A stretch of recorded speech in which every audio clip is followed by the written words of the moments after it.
سب سے بڑا معجزہ معراج کا ہے، اور معراج اللہ نے تب نبیوں کو عطا کی ہے، لیکن سب سے بڑی معراج اللہ تعالیٰ نے اپنے محبوب صلی اللہ علیہ وسلم کو عطا فرمائی۔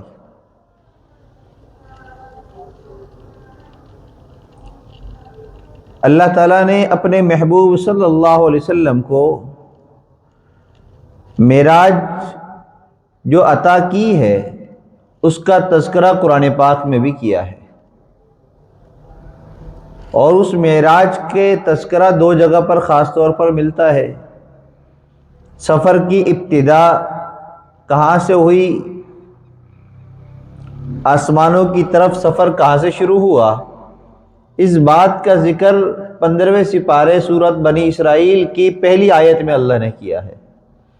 سبحان الذی اسری بعبدہ لیلا من المسجد الحرام الی المسجد الاقصی الذی بارکنا حولہ لنریہ من آیاتنا انہ هو السمیع البصیر۔ مسجد حرام سے لے کر مسجد اقصی تک اس زمانے میں جو سفر کے ذرائع تھے، اس طریقے پر اگر سفر کیا جائے تو کم از کم 40 دن تک کا سفر ہے، اتنی مسافت ہے۔ اور اللہ تعالیٰ نے اپنے محبوب صلی اللہ علیہ وسلم کو مسجد حرام سے مسجد اقصی تک، پھر مسجد اقصی سے آسمانوں تک، پھر آسمانوں پر 7 آسمان سے اوپر سدرۃ المنتہا تک کا سفر کرایا، اور اس کے اوپر اپنے عرش پر بلا کر ملاقات کا شرف بھی عطا کیا، اور یہ ایک رات کے کچھ لمحات کے اندر عطا کیا۔ تو یہ آپ کا معجزہ ہے۔ اور جب اس سفر کی ابتدا ہو رہی ہے اس کو بیان کیسے کیا؟ سبحان الذی اسری بعبدہ۔ سبحان کا کیا معنی ہے؟ پاک ہے وہ ذات۔ کیا مطلب؟ کہ آگے اس کے بعد جس بات کا تذکرہ ہونے والا ہے وہ مسجد حرام سے مسجد اقصی تک کا سفر ہے، کہ جو انسانی عقل کے بالکل خلاف ہے کہ چند لمحوں کے اندر وہ سفر طے ہو جائے۔ 40 دن کا سفر ہے، تو اللہ فرما رہے ہیں کہ پاک ہے وہ ذات کہ جو انسانوں کے مخلوقات کے ان عیبوں سے پاک ہے، ان سفروں کے اوقات سے بھی پاک ہے، وہ چند لمحوں کے اندر یہ سفر کرانے پر قادر ہے۔ اور سفر معراج کی ابتدا بھی ایسے انداز سے ہوئی کہ اس سے ہی ظاہر ہوا کہ کوئی انوکھا واقعہ ہونے والا ہے۔ اللہ کے محبوب صلی اللہ علیہ وسلم حضرت ام ہانی کے گھر میں تشریف فرما ہیں، آرام کر رہے ہیں، رات کا وقت ہے۔ جبرائیل امین آئے۔ عام طور پر ایسا ہوتا تھا کہ آپ کہیں سواری پر ہیں، کہیں سفر میں ہیں، کہیں مسجد میں ہیں، کہیں بستر پر ہیں، مختلف انداز میں جبرائیل امین تشریف لاتے تھے آپ کے پاس۔ لیکن اس دفعہ جب آپ تشریف لائے تو دروازے سے تشریف نہیں لائے، بلکہ چھت کو اوپر سے کھول کر وہاں سے اندر داخل ہوئے۔ حالانکہ جبرائیل امین دروازے سے بھی تشریف لا سکتے تھے، لیکن اللہ تعالیٰ نے اس کی ابتدائی ایسی کرائی کہ نظر آ گیا کہ کوئی انہونی اور انوکھا واقعہ ہونے والا ہے۔ اور وہاں سے جہاں آپ آرام فرما رہے تھے تو اللہ کے محبوب فرماتے ہیں جبرائیل امین نے میرے پاؤں کو ہلایا اور مجھے جگایا، اور پھر مجھے وہاں سے لے کر نکلے مسجد حرام کی طرف، باہر تشریف لائے آب زمزم کے کنویں پر، اور وہاں آپ کا دل کا آپریشن ہوا، جس کو شق صدر کہا جاتا ہے، کہ آپ کے سینے کو چاک کر کے دل کو نکال کر آب زمزم سے اس کو دھویا گیا، صاف ستھرا کیا گیا، پھر دوبارہ لگا کر اس سینے کو بند کیا، اور پھر وہاں سے سفر کی ابتدا ہوئی۔ مسجد حرام سے مسجد اقصی تک آپ تشریف لے کر گئے حضرت جبرائیل امین کے ہمراہ۔ سواری کون سی ہے؟ براق سواری ہے جس پر آپ سوار ہیں۔ براق برق سے ہے، بجلی کو کہا جاتا ہے عربی زبان میں، بجلی کی تیزی کے ساتھ چلنے والی سواری تھی۔ جس طرح ہم بٹن جیسے ہی بورڈ کے اندر دباتے ہیں، اس کو آن کرتے ہیں تو ایک دم لائٹ جل جاتی ہے، حالانکہ لائٹ دور ہے، بٹن دور ہے، پھر بھی اس فاصلے کی وجہ سے اس کے آن آف ہونے میں کوئی فرق نہیں پڑتا، بلکہ فوراً جو ہے وہاں پر لائٹ آن ہو جاتی ہے۔ تو اس کی تیزی کی علامت ہے کہ اس کے اندر کتنا پاور ہوتا ہے۔ تو اللہ تعالیٰ نے اپنے محبوب کے اس سفر کے لیے جس سواری کو بھیجا، اس کا تذکرہ اللہ کے محبوب نے براق کے نام کے ساتھ کیا کہ بجلی کی تیزی کی طرح چلنے والی سواری، اس پر آپ کو سوار کر کر مسجد اقصیٰ لے جایا گیا، اور وہاں پر جب آپ پہنچے تو دیکھا کہ مسجد بھری ہوئی ہے،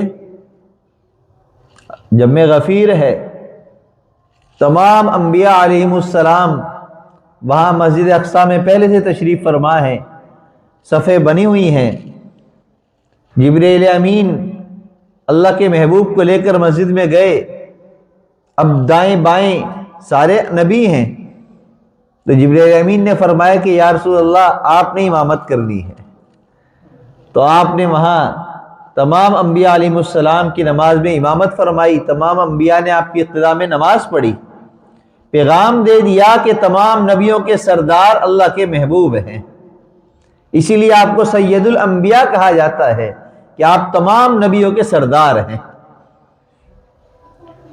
تو امامت کرا کر بتلا دیا کہ جس طرح نماز کی امامت میں امام سب سے اعلیٰ افضل اشرف ہوا کرتا ہے، تو تمام انبیاء اعلیٰ اور افضل ہیں، ان تمام انبیاء کرام میں سب سے اعلیٰ اور افضل اللہ کے محبوب ہیں۔ بے شمار واقعات مسجد حرام سے مسجد اقصیٰ جاتے ہوئے راستے میں پیش آئے، پھر وہاں سے نماز پڑھنے کے بعد مختلف روایتیں ہیں، مختلف واقعات ہیں، آپ کو کیا پیش کیا گیا، کیا واقعہ ہوا، کئی قصے موجود ہیں۔ بہرحال مختصر بات یہ ہے کہ وہاں سے پھر دوسری سواری، وہ اس پر سوار کرا کر آسمانوں کی طرف سفر شروع ہوا، اور اس سفر کو کہا جاتا ہے معراج۔ کیا کہا جاتا ہے؟ معراج۔ عین، را اور جیم اس کے حروف اصلی ہیں، جس کا معنی ہے اونچائی۔ سیڑھی کو بھی عروج کے لفظ سے تعبیر کیا جاتا ہے، کیونکہ وہ بھی اونچائی کی طرف لے کر جاتی ہے۔ تو وہاں سے سواری پر سوار کرا کر آپ کا سفر معراج شروع ہوا۔ جبرائیل امین آپ کے ہمراہ ہیں، آسمانوں کی طرف۔ پہلے آسمان پر حضرت آدم علیہ السلام سے ملاقات ہوئی، دوسرے آسمان پر حضرت عیسیٰ علیہ السلام سے ملاقات ہوئی، تیسرے آسمان پر حضرت یوسف علیہ السلام سے ملاقات ہوئی، چوتھے آسمان پر حضرت ادریس علیہ السلام سے ملاقات ہوئی، پانچویں آسمان پر حضرت ہارون علیہ السلام سے ملاقات ہوئی، اور چھٹے آسمان پر حضرت موسیٰ علیہ کلیم اللہ سے ملاقات ہوئی، اور ساتویں آسمان پر جب پہنچے تو وہاں اللہ کے خلیل حضرت ابراہیم علیہ السلام تشریف فرما تھے۔ تمام انبیاء سے ملاقاتیں ہو رہی ہیں، اللہ تعالیٰ کی طرف سے مختلف اشارے آپ کو مل رہے ہیں، مختلف انبیاء کے مختلف زندگی کے حالات ہیں، ان حالات کے اندر کیا اسباق ہیں ہمارے لیے، اس ملاقات کے ذریعے اللہ تعالیٰ واضح فرما رہے ہیں اپنے محبوب کے سامنے۔ یوسف سے ملاقات کرو کہ جو ایسے ظلم کا شکار ہوا، کنویں میں ڈال دیا گیا، پھر وہاں سے غلام بنا کر بیچ دیا گیا، پھر محل میں تو آ گیا لیکن پھر الزام لگا اور جیل جانا پڑا، پھر وہاں سے نکل کر اللہ تعالیٰ نے تخت تاج عطا کیا، تو بے شمار تکلیفوں کے واقعات ان کے ساتھ ہوئے، پھر اللہ نے ان کو عروج عطا کیا۔ اللہ نے اپنے محبوب کو بتلایا کہ آپ کی زندگی کے اندر بھی آپ کے رشتہ داروں کی طرف سے آپ کو تانے سننے پڑ رہے ہیں، پتھر کھانے پڑ رہے ہیں، باتیں سننی پڑ رہی ہیں، پریشانیاں اٹھانی پڑ رہی ہیں، تو دیکھیے یوسف کو کہ انہوں نے بھی پریشانیاں اٹھائیں، بالآخر یہی کامیاب ہوئے کیونکہ یہ ہمارے نبی تھے، تو اللہ آپ کو بھی کامیاب کریں گے۔ تو تمام انبیاء علیہ السلام سے ملاقات میں ان کی زندگی کی جو واقعات ان کے ساتھ ہوئے، وہ آپ کے سامنے ظاہر کرنا تھا کہ ان کے ساتھ یہ حالات سب آئے ہیں، ان حالات سے گزر کر اللہ نے ان کو کامیابی عطا کی ہے۔ تو اس لیے آپ بھی اور اپنے صحابہ کرام کو بھی اس بات کو بتلائیے کہ انجام کار سچائی کا ہونا ہے، منزل سچائی پر چلنے والوں کو ہی ملا کرتی ہے۔ جھوٹ، دھوکہ، شرک، بدعات، رسومات، ان کا انجام اچھائی نہیں ہے۔ یہ برائی کی طرف، برائی کی طرف ختم کرتی ہے انسان کو۔ تو اس لیے ضرورت اس بات کی ہے کہ ان پیغامات کو ہم خود بھی سمجھیں کہ ان پیغامات کے اندر ہمارے لیے کیا راستہ ہے۔ ساتویں آسمان پر جہاں حضرت ابراہیم علیہ السلام تشریف فرما ہے، وہاں جب آپ پہنچے ہیں تو دیکھا کہ ابراہیم خلیل اللہ علیہ السلام جو ہے وہ بیت المعمور کی دیوار کے ساتھ ٹیک لگا کر بیٹھے ہیں۔ جیسے زمین پر مخلوقات کی عبادت کی جگہ بیت اللہ ہے، کعبۃ اللہ ہے، جو آج حرم مکہ کے اندر موجود ہے، جس کو کعبۃ اللہ کہا جاتا ہے، اللہ کا گھر ہے، وہ عبادت کی جگہ ہے، وہاں ہم طواف کرتے ہیں۔ بالکل اسی طریقے سے اسی جگہ پر آسمانوں پر اللہ تعالیٰ نے فرشتوں کی عبادت گاہ بنائی ہوئی ہے، جس کو بیت المعمور کہا جاتا ہے، اور وہ بھی ایسے ہی بنا ہوا ہے بیت المعمور۔ تو اس بیت المعمور میں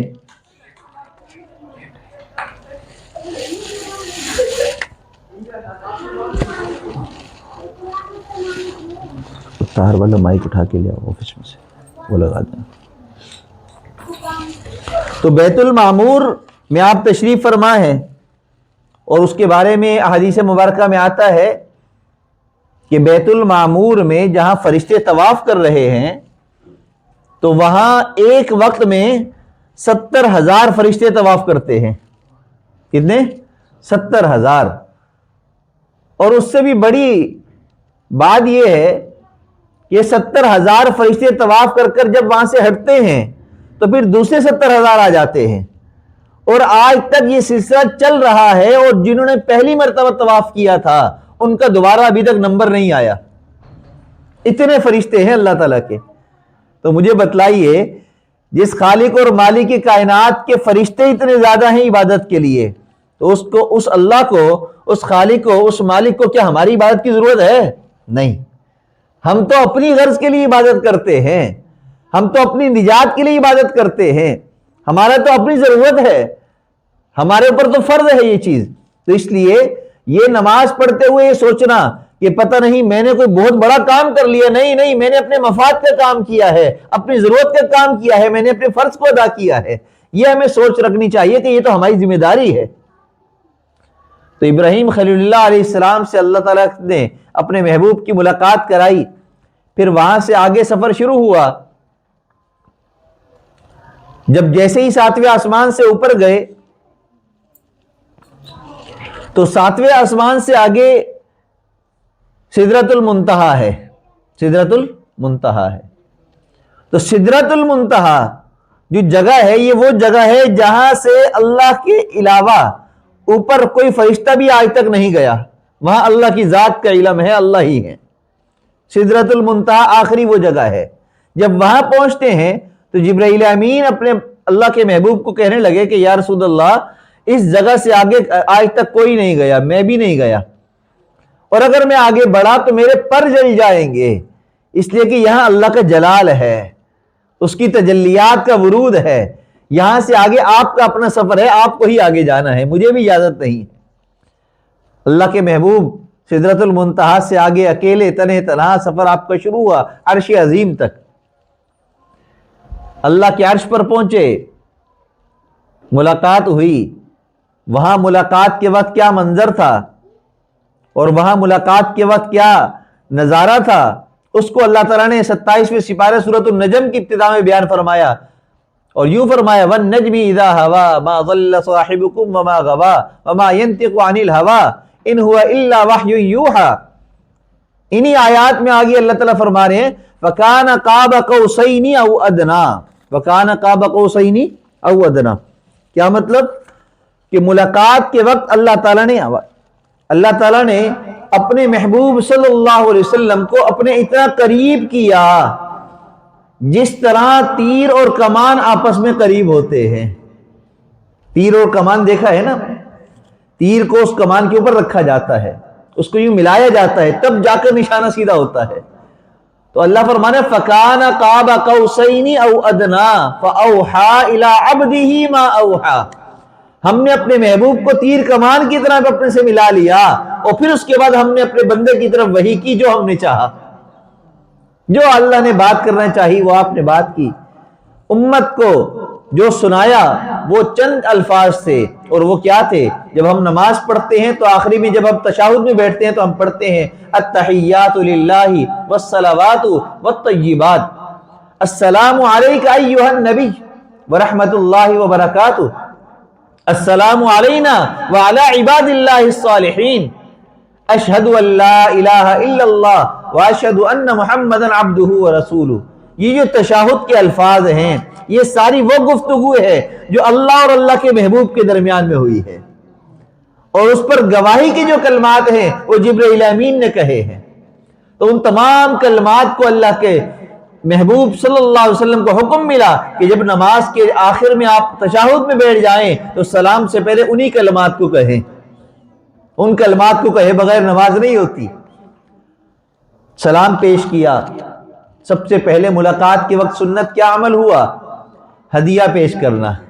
آپ کسی کے ہاں مہمان جاتے ہیں، کوئی آپ کو بلاتا ہے یا ویسے ہی ملنے چلے جاتے ہیں تو ملاقات کے وقت کا سب سے پہلا ہدیہ کیا ہے؟ تحفہ دینا، سلام کرنا اور تحفہ پیش کرنا. تحفہ اپنی حیثیت کے مطابق پیش کیا جاتا ہے. اللہ کی شان بڑی اونچی ہے، اللہ اونچی شان والے ہیں، وہ خالق کائنات ہیں، خزانوں کے مالک ہیں. لیکن اللہ کے محبوب کے پاس کیا تھا؟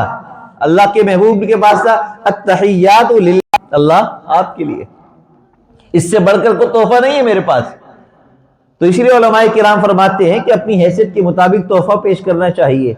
اگر اللہ نے آپ کو مال کی وسعت دی ہے تو اچھے سے اچھا تحفہ لے کر جائیں، موسم کے مطابق فروٹ لے کر جائیں، یا اور کوئی مٹھائی کا موقع ہے تو مٹھائی لے کر جائیں. مسواک کا تحفہ پیش کریں، خوشبو کا تحفہ پیش کریں. ادنا سے ادنا چیز بھی ہو لیکن آپ کی حیثیت چونکہ اس سے زیادہ نہیں ہے تو وہ اللہ کے ہاں ادنا نہیں، سب سے اعلیٰ ہے. اللہ کے محبوب صلی اللہ علیہ وسلم نے جب اس کی تبلیغ کی، تعلیم دی، تربیت کی تو صحابہ کرام نے اس کو ایسے اختیار کیا کہ ایک صحابی آپ سے ملاقات کے لیے تشریف لائے تو وہ لکڑیوں کا گٹھر لے کر آئے. لکڑیوں کا گٹھر، لکڑیاں کاٹ کر اس کو بنا کر اس کو وہ لے کر آئے تحفتاً، اور فرمانے لگے یا رسول اللہ میرے پاس اور کچھ تو کچھ نہیں تھا، لیکن آتے ہوئے میرے وہاں پر جو لکڑیاں تھیں وہی میں تحفے میں آپ کے لیے لے آیا. اس لیے تحفہ دیتے ہوئے یہ نہیں سوچنا چاہیے کہ میں کیا پیش کر رہا ہوں، بلکہ یہ دیکھنا چاہیے کہ میں دل سے دے رہا ہوں یا نہیں دے رہا. آج کل ہمارے تحفوں کا مزاج بدل گیا ہے. اگر ہماری بچی کی شادی پر کسی نے 500 دیے تو ہم بھی 500 ہی دیں گے، اگر کسی نے 200 دیے تو ہم بھی 200 دیں گے، اگر کسی نے کچھ نہیں دیا تو ہم بھی کچھ نہیں دیں گے. ہم ادلا بدلا کرتے ہیں. یہ تحفے نہیں ہوتے، یہ تو ادلا اور بدلا ہو رہا ہے. تو یہ تو شرعاً جائز بھی نہیں ہے. تحفہ تو وہ ہے جو دل سے دیا جائے، اپنی حیثیت کے مطابق دیا جائے. یہ نہ دیکھا جائے کہ یہ تعداد میں کم ہے یہ زیادہ ہے. وہاں پر کیا پیش ہوا، اس کے بعد آگے کیا بات چیت ہوئی، کتنی نمازیں ملی اور کس طرح آپ کی واپسی ہوئی، انشاءاللہ زندگی رہی تو آئندہ جمعے انشاءاللہ اس موضوع پر بھی بات کی جائے گی. مختصراً ایک دو باتیں جو بہت ضروری ہیں. رجب کے مہینے کے اندر ایک بہت سوال ہوتا ہے، رجب کی عبادات میں روزوں کا کیا حکم ہے، کتنے روزے رکھے جائیں. تو یاد رکھیے کہ رجب کے مہینے میں نفلی روزوں کے اندر کوئی حدیث مبارکہ میں کوئی ایسی چیز نہیں آئی کہ اتنے روزے رکھیں، فلاں دن رکھیں، ایسا رکھیں، ایسا کچھ بھی نہیں ہے. بلکہ اسلامی مہینے کے ہر مہینے کے 3 تاریخیں ہیں، 13 تاریخ، 14 تاریخ اور 15 تاریخ، جس کو ایام 20 کے روزے کہا جاتا ہے. سفیدی جب چاند کی ہوتی ہے تو ان دنوں کے روزے ہوتے ہیں. تو 3 روزے رکھنا ہر مہینے سنت ہے، لہذا رجب میں بھی ان روزوں کا اہتمام کر لیا جائے. البتہ یہ ضرور ہے کہ رجب کے مہینے میں اللہ کے محبوب نے زیادہ روزوں کا اہتمام کیا ہے تاکہ شعبان اور رمضان میں آگے رمضان کے فرض روزوں کی تیاری ہو سکے. تو لہذا ان 3 روزوں کے علاوہ بھی اگر کوئی رکھنا چاہے تو نفلی روزہ ہے، جب بھی رکھنا چاہے تو اس کو ثواب ملے گا، اس کے اندر اضافہ ہوگا. دوسرا مسئلہ، میرا سفر معراج کس تاریخ کو ہوا؟ عام طور پر ہمارے ہاں 27 رجب المرجب کو سفر معراج، واقع معراج کو منانے کی ترتیب چل رہی ہے، معروف ہے لوگوں میں. حالانکہ احادیث مبارکہ میں 27 رجب کی کوئی تاریخ موجود نہیں سفر معراج کے لیے۔ تو اس واقعے سے معلوم